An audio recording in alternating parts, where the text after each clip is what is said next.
that this is not a variant I can outrun. A Fauci groupie. I didn't even know there was such thing as a Fauci. When did overpaid bureaucrats start becoming a cult following? I guess it happens when you start appearing on the cover of Time magazine. Chrissy, are you a Fauci groupie as well? Oh, absolutely not. It was actually really interesting to see Dr. Rochelle Walensky go on and say that Americans can no longer tolerate 10-day quarantines, so we need to drop them down to 5-day quarantines without citing much scientific evidence.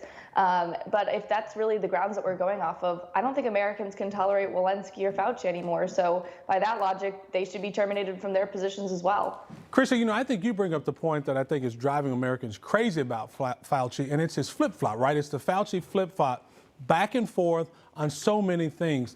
Amy, do you expect the same thing heading into 2022 from Dr. Fauci and the rest of the CDC, a bunch of Fauci flip-flops? Unfortunately, yes.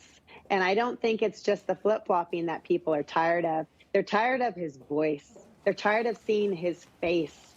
I think this guy really enjoys listening to himself speak. He really enjoys being on the cover of all the magazines. I had not seen that cover that you guys just showed in style. That is ridiculous.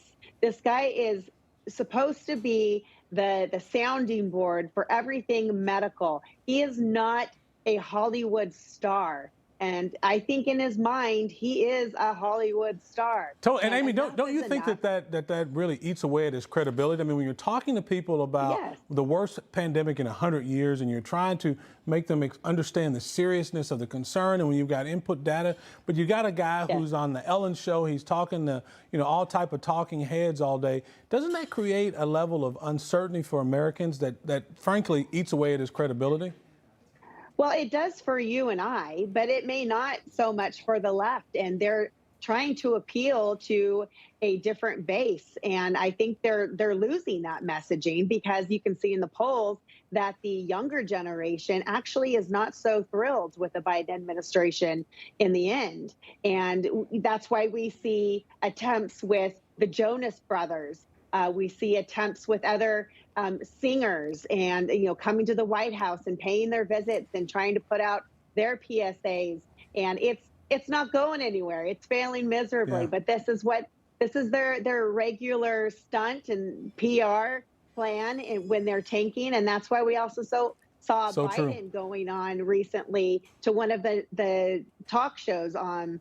And did he talk about policy? No, he did not. Not at all, because he doesn't have to. That's exactly right. Well, as you all know, the year 2021 is coming to an end. We're on the eve of celebrating the new year. I want to dive right into President Biden's first year in office. You know, the president tweeted recently, we're ending 2021 with one analyst described as the strongest first-year economic track record of any president in the last, I can hardly say this with a straight face, any president in the last 50 years. Let's keep the progress going. Amir, I'm going to start with you on this one. What is one positive and one negative from this administration in its first year, and what are you looking forward to for the president in the new year? Hard to one negative. I mean, could it be inflation? Could it be Afghanistan? Could it be his handling of COVID? Could it be the southern border? I mean, they're all tied. They're all terrible. One positive is we're 1 year closer to the end of his term. So looking forward to next year. I mean, I don't know that it's possible to sink much lower than we are right now, but I'm looking forward to the midterms and giving a shellacking to the Democrats and taking back the House and the Senate. Yeah, it's amazing that we keep seeing what we think is the worst in the bottom, but they just keep going lower and lower, and so do their poll numbers. Amy, what do you think? What are your top moments and lowest moments for the Biden administration in 2021, which should still be a honeymoon, but it's certainly come to an end, I think? Well, unfortunately, I think the negative is we are now reaping what we sow. It's a coulda, woulda, shoulda moment where we are now regretting that we actually have President Biden in office as opposed to reelecting President Trump. And the positive, though, is the same comment. I think we're now realizing still it was the coulda, woulda, shoulda, and how great the policies were under President Trump. That's such a good point, Amy. This was a real big eye-opener. Well, Chrissy, I want to get you in. Sorry for the final word. I meant to go to you on that one. What are your thoughts on the worst moments of the Biden administration and maybe the top moments? Yeah, so I'll just speak for my generation, Gen Z. I think the top moments for us was, there's a lot to it, but I will say I think a lot of people in my generation find that the pause on student loans was very helpful amid the pandemic. It's not to say it's right. I'm just saying that was the positive for people in my generation. And I think one of the lowest points was the inflation. We're young. We're all, our top age bracket is 24, like myself, and we go in and it seems pretty much impossible to think about buying a house, settling down, having any stability that would allow us to procreate and create a new generation, because the rising prices of that, the housing market, inflation, whatnot, it's just making it impossible to really live the American dream. And no wonder why people are so upset with Biden as Gen Z Americans. America doesn't feel like the greatest country to so many of them because the possibilities are just not there anymore. Well, we're going to end right there. Thanks to you all. Happy New Year to Amy Tarkanian and Chrissy Clark. Amir, we'll see you after the break. Happy New Year. Happy New Year.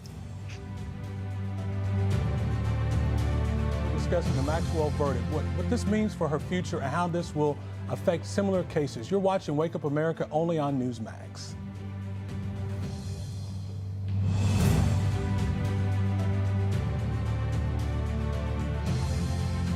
I have at least 20 apps downloaded. All of them have my personal information. My kids are always online and constantly giving out their personal information. Feel like you have no choice but to be unsafe online sometimes? I'll take a Wi-Fi signal wherever I can get one. When you browse or share personal info online, you may give up a little safety too, which could make you vulnerable to cybercrime. I don't know how they got my information, but they opened account after account in my name. Norton 360 with LifeLock gives you an easy all-in-one solution at your fingertips. Opt into cyber safety with Norton 360 with LifeLock. I'm online several hours a day, so I feel a lot safer with Norton. You get award-winning Norton device security, a VPN for online privacy, and LifeLock identity theft protection.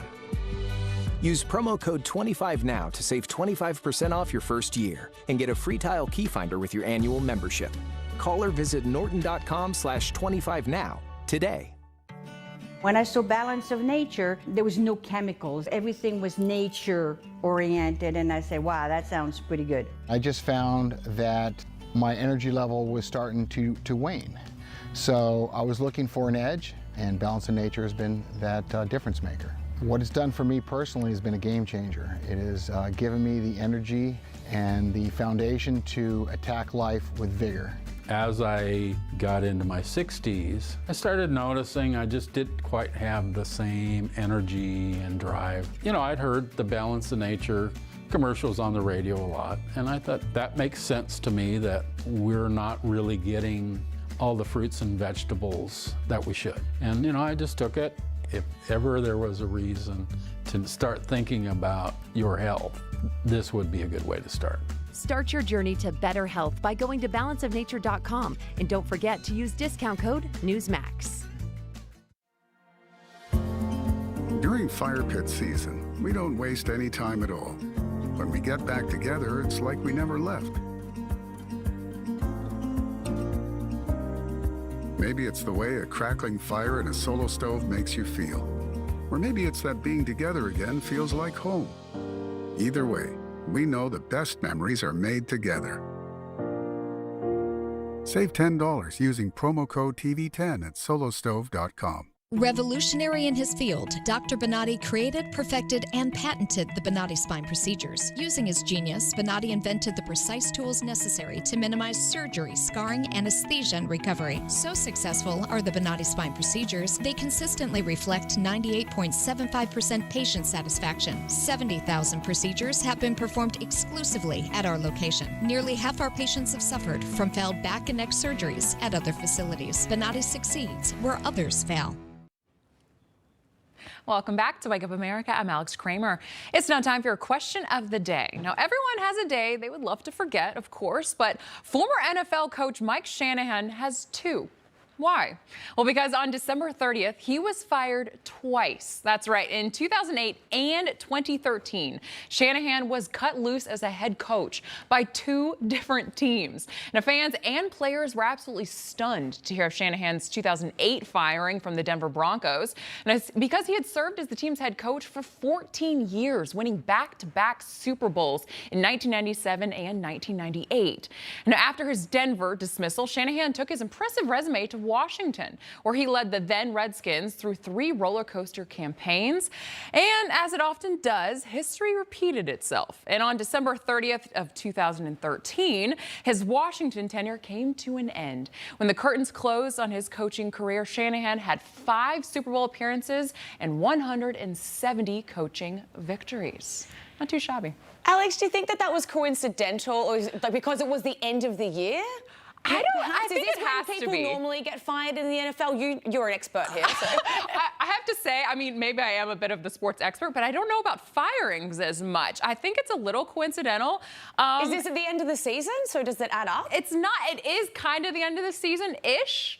I guess it kind of adds up. Sarah, that's a question I do not have the answer for.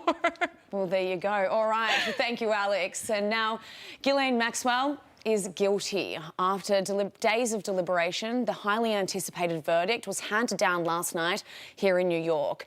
Now, for more on this, let's welcome in former prosecutor for the Manhattan District Attorney's Office and Newsmax contributor Amir Benno, and trial attorney and legal analyst and former prosecutor Randy Zellin. Gentlemen, thank you so much for joining us. And Randy, I want to start with you here. Maxwell was found guilty on 5 of 6 counts related to her role in Jeffrey Epstein's sexual abuse of minors. This happened between the years of 1994 and 2004. So what was your reaction to the verdict here? Certainly not surprising. From a layperson's standpoint, these allegations were horrific. They were ghoulish. They were beyond any rational person's ability to understand. Clearly, the jury took their time. The jury took their role in order to determine fairly and impartially whether or not they needed any information, any additional information to make an important decision.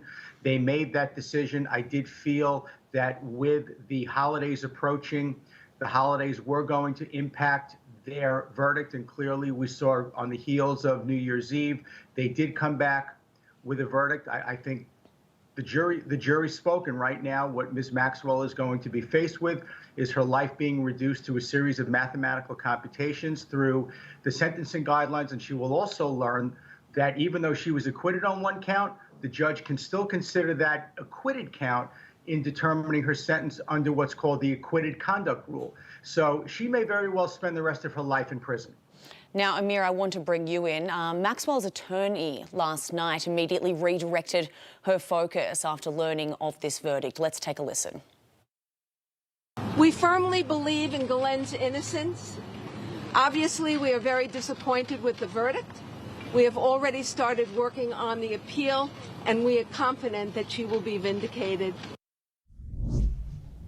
Now, Amir, where do you see this appeal going? Not far, not far. I think this case, for the most part, was a case about credibility, whether the jury believed the victim's testimony or whether they believed the defense's version that the memories of these victims had been corrupted by lawyers and money and the passage of time and therefore couldn't be relied on. And look, the fact is that the jury, by all outward appearances, did take a diligent approach to analyzing the evidence.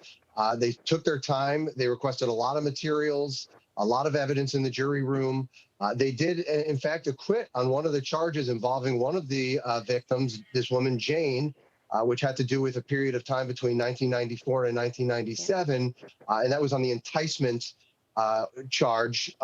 But that all goes to show that they carefully considered the evidence and the credibility, and they found in favor, for the most part, of the victims. And when you have a case that's based on credibility, appellate courts do not, as a general matter, overturn those convictions. They defer to the jury. The jury saw the witnesses. The jury saw the evidence. The jury was able to assess that in the courtroom and to determine what's credible and what's not. And you're not going to get that from reading a transcript. So therefore, on appeal, they're most likely just going to affirm the verdict. Right. And Randy, what do you say about the length of these deliberations? The jury deliberated for roughly 40 hours.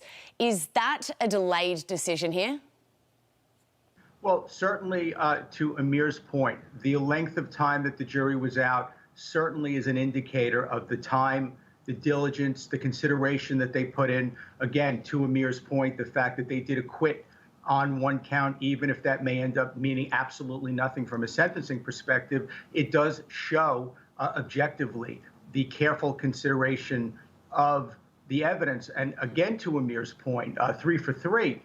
The fact that this hinges upon credibility and the fact that the defense took the gamble, in my humble opinion, of basically accusing the victims of being liars. It wasn't a matter of being mistaken. It wasn't a matter of the Elizabeth Holmes defense, which is, listen, I was manipulated myself.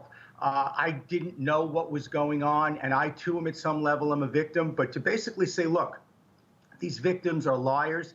They're money grubbers. They're in this for a quick buck. And what they said simply isn't true. Do not be surprised if that does not impact Ms. Maxwell negatively with Judge Nathan come sentencing time, because even though her life is, again, reduced to a series of mathematical computations, Judge Nathan still has discretion and can actually upwardly depart from the guidelines, even though she's looking at the possibility from statute 40 years. And from a guidelines perspective, she's probably starting out at around 9 or 10 years. Absolutely. It certainly will be interesting to see what that sentence is when the time comes round to it. Amir Benno, Randy Zellen, thank you so much for your time and for breaking this all down for us. Thank you. Thank you. Thank you. Alex? Thanks, Sarah. Well, we're switching gears now to another story that we've been paying very close attention to. Now, since Christmas Eve, 7,000 flights, at least one stop in the U.S., have been canceled, according to FlightAware, with numbers continuing to rise. Now, is there any hope on the horizon, or will we carry this chaos into the new year? Well, here to discuss the airborne madness, we have commercial airline pilot and member of the Southwest Freedom Flyers, Captain Rob Gamble. Welcome to Wake Up America. Hey, good morning. Good morning. Well, Captain, this is the 6th straight day of cancellations like this. On one hand, we've got obviously fear of Omicron. On the other hand, severe weather. We've got severe storms in the south. We've got ice in the Pacific Northwest. How are the airlines dealing with this kind of 1-2 punch? Well, as the system starts to break down, they're not dealing with it very well. So a lot of stacking delays, a lot of stacking cancellations. A flight that's scheduled to go through one location, you can have a weather delay in some place that's got perfectly good weather. So that airplane may originate in the middle of a storm somewhere, and that will cause a ripple effect throughout the rest of the day. Well, weather aside, I want to ask you, a lot of these cancellations, is it Omicron fear or is it the vaccine mandates when it comes to employees? It's a combination of vaccine mandates and Omicron policy. So the vaccine mandates have taken more than 2,000 employees out of United Airlines workforce, and those are all on a unpaid leave status right now. And so, of course, it's hard to make a schedule with that many people gone. The other aspect of it is the isolation or the quarantine period for asymptomatic people that have been exposed to other crew members who are infected. Now, I want to kind of push you on that one. Now, I want your opinion on the recent CDC quarantine guidelines. Obviously, they've just changed. Now, some people were suggesting it was a bit of an odd coincidence that the Delta Airlines CEO asked for shorter quarantine requirements just days before it was officially announced. Do these airline CEOs honestly have that much power? I don't think that they have that much power. I think that the CDC is setting guidelines in a punitive nature. So what they're trying to do is drive vaccine compliance. And so they're making it painful for business to operate with these quarantine periods and everything else. When Delta CEO announces that he wants a 5-day quarantine, it didn't surprise any of us that we saw the 5-day quarantine occur just because of public backlash on what's happening.